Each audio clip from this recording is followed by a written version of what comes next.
Good morning. Direct selling এ সফলতা আসলে খুব সহজে আসে যদি কেউ বলে থাকে এটা খুবই ভুল। আর যদি সফলতা আপনার কাছে খুব দ্রুত আসছে তাহলে ভাববেন আপনি ভীষণ লাকি, বাট আপনাকেও আপস এন্ড ডাউনস এর মধ্যে যেতে হবে। আজকের দিনে যে সফলতার জায়গায় আমি এসেছি এটা খুব সহজে এসেছি বলে খুব ভুল হবে। আমি যখন শুরু করেছিলাম 1999-এ প্রথম ডিরেক্ট সেলিং এ আসি, প্রথম 3 মাসে আমি একটি লোককেও স্পন্সর করতে পারিনি। প্রায় 63 জন লোককে অ্যাপ্রোচ করেছিলাম এবং আমি শুনেছিলাম নো।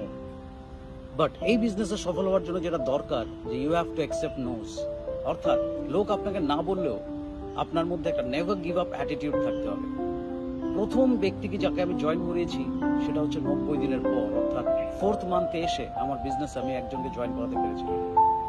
আমার কাছে অনেক রিজন ছিল এই বিজনেসটা ছেড়ে দেওয়ার। এত রকমের নো শুনছিলাম, নো শুধু শোনা নয়, লোকের কাছ থেকে নেগেটিভ কথা শুনছিলাম যে এই বিজনেসের দ্বারা হয় না, চাকরি কর, অন্য কিছু কর, কখনো সম্ভব নয় কোনো ইনভেস্টমেন্ট ছাড়া লক্ষ লক্ষ টাকা ইনকাম করা, বিদেশ যাওয়া।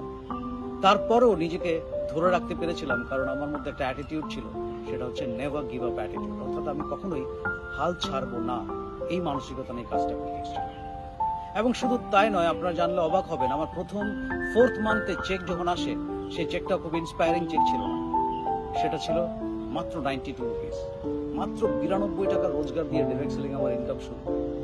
আপনি জানেন যে আমার প্রথম 1000 টাকার চেক ক্রস করতে লেগেছিল 10 মাস, অর্থাৎ আমি প্রায় 10 মাস অপেক্ষা করেছি 1082 টাকার চেক অর্জন করার জন্য। এবং ফ্রেন্ডস, আমি আপনাকে একটা কথা বলতে পারি, সেটা হচ্ছে যে এই 1082 টাকার চেক শুধু বসে বসে আসেনি।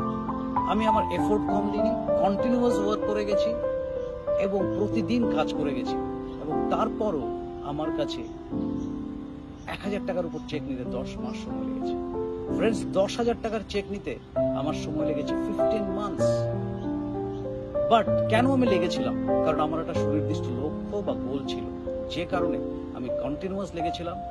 যত ফেলিউর এসছে সেগুলোকে আমি চ্যালেঞ্জ হিসেবে নিয়েছিলাম এবং ধীরে ধীরে আমি গ্রো করেছি ডিরেক্ট সেলিং এ।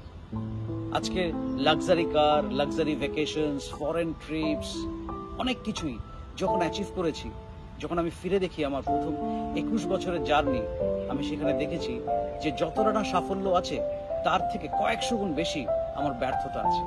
আসলে আপনি যদি সফলতা অনুভব করতে চান, আপনাকে ব্যর্থতারও স্বাদ নিতে হবে। সুতরাং যারা আজকে ভাবছেন যে আমার সঙ্গে দ্রুততার সঙ্গে আমার সাকসেস আসছে না বা আমার দ্বারা বোধহয় হবে না, তাহলে আসলে ভুল করছেন। সফলতা আপনার কাছে আসবে যদি আপনি আপনার লক্ষ্যে অটুট থাকেন আর যদি আপনি কন্টিনিউয়াস সিস্টেমটাকে ফলো করে যান। Thank you so much.